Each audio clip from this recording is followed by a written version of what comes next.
अच्छा, last congenital heart disease जो है वो टेट्रोलॉजी ऑफ फैलेट है, ठीक है? तो टेट्रोलॉजी नेम को अगर देखें 4 टेट्रा मीन्स 4 तो इसमें 4 डिफेक्ट्स होते हैं। एक तो सबसे पहले पल्मोनरी स्टेनोसिस होती है, ये जगह नैरो हुई होती है, सही हो गया? इसके अलावा राइट वेंट्रिकुलर हाइपरट्रॉफी हुई होती है। इसके अलावा जो है इसमें एओर्टा ओवरराइडिंग होता है, लंबा सा एओर्टा, सही?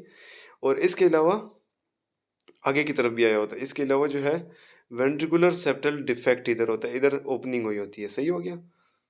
तो टेट्रोलॉजी ऑफ फैलेट जो है उसमें 4 हमने कंडीशन देख ली कौन कौन सी ये हुई होती है एक साथ, ठीक हो गया। और ये ज़्यादातर बिलीव किया जाता है कि किस वजह से हो सकती है। ये कहते हैं कि डिफेक्ट्स इन इनफंडिबुलर सेप्टम जब डेवलप हो रहा होता है फीटल स्टेज में, तो उस टाइम जब उसमें डिफेक्ट आ जाए तो उसकी वजह से ये हो सकता है, ठीक है? ये 4 कंडीशंस। अच्छा, और ये ज़्यादातर सिंड्रोम के साथ होता है और उसके अलावा भी हो सकता है। सही हो गया? Sporadically and may be a part of syndrome.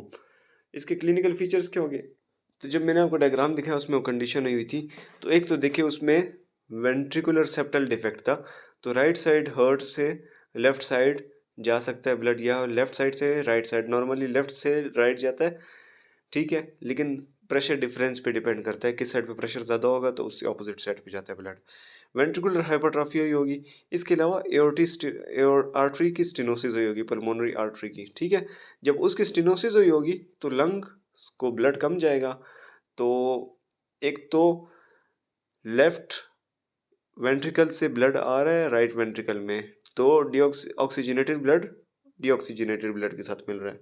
इसके अलावा उधर पल्मोनरी आर्टरी की स्टेनोसिस हुई हुई है, तो उसकी वजह से लंग्स की तरफ ब्लड कम जा रहा है, तो ऑक्सीजनेशन ब्लड में कम होगी, तो साइनोसिस मेन सिम्टम इसमें होगा। तो साइनोसिस इसका मोस्ट कॉमन सिम्टम होगा, सही हो गया? इसके अलावा ये डिपेंड करता है इसकी डिग्री ऑफ ये जो सिम्टम है ना साइनोसिस कितना ज़्यादा है, सेवेरिटी इसकी कितनी है, वो राइट वेंट्रिकुलर आउटफ्लो ऑब्स्ट्रक्शन पे डिपेंड करता है, कितना ज़्यादा ऑब्स्ट्रक्ट हुई हुई है वो जगह, उतना ज़्यादा साइनोसिस होगा। इसके अलावा इन पेशेंट्स को टेट स्पेल्स हो गए।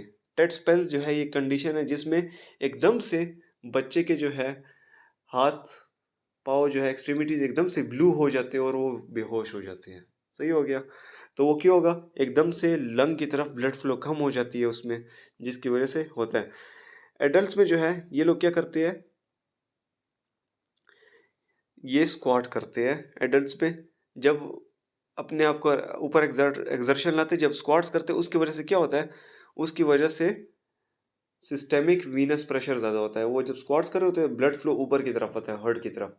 जब हार्ट की तरफ ज़्यादा ब्लड आएगा तो systemic Venus pressure, systemic vascular pressure ज़्यादा हो जाएगा, जिसकी वजह से लेफ्ट वेंट्रिकल पे प्रेशर पड़ेगा तो उससे ब्लड किधर जाएगा? राइट साइड पे, और राइट साइड से हार्ट की तरफ जाने की कोशिश करेगा।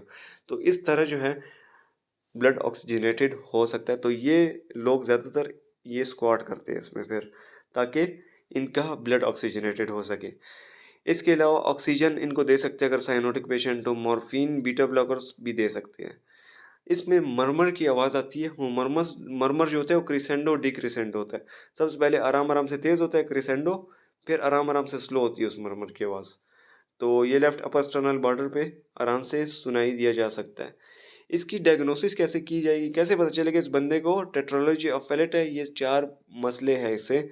सबसे पहले एकोकार्डियोग्राफी, उससे सब कुछ क्लियरली पता चल सकता है क्या मसला है। इसके अलावा ईकेजी भी कर सकते हैं, ईसीजी जिसे कहते हैं इलेक्ट्रोकार्डियोग्राम।